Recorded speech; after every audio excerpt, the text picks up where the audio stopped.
Now when Sanballat heard that we were building the wall, he was angry and greatly enraged, and he jeered at the Jews. And he said in the presence of his brothers and of the army of Samaria, "What are these feeble Jews doing?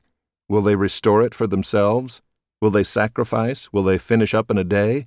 Will they revive the stones out of the heaps of rubbish, and burned ones at that?" Tobiah the Ammonite was beside him, and he said, "Yes, what they are building! If a fox goes up on it, he will break down their stone wall." Hear, O our God, for we are despised. Turn back their taunt on their own heads, and give them up to be plundered in a land where they are captives. Do not cover their guilt, and let not their sin be blotted out from your sight, for they have provoked you to anger in the presence of the builders. So we built the wall, and all the wall was joined together to half its height, for the people had a mind to work.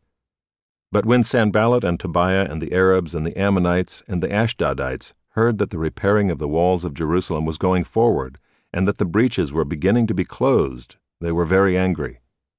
And they all plotted together to come and fight against Jerusalem and to cause confusion in it.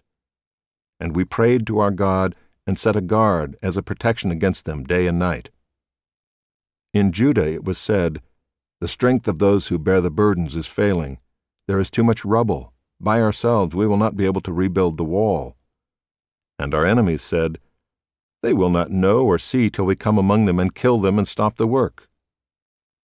At that time the Jews who lived near them came from all directions and said to us 10 times, "You must return to us."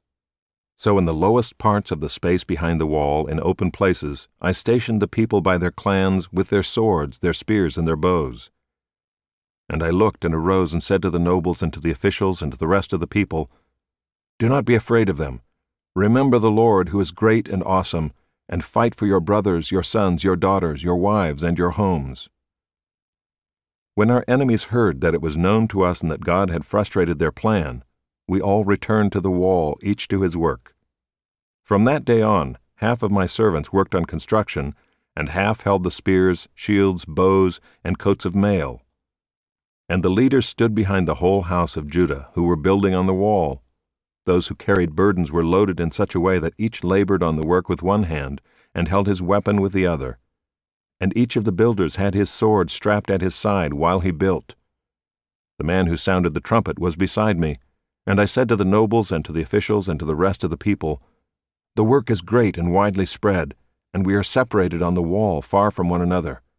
In the place where you hear the sound of the trumpet, rally to us there. Our God will fight for us."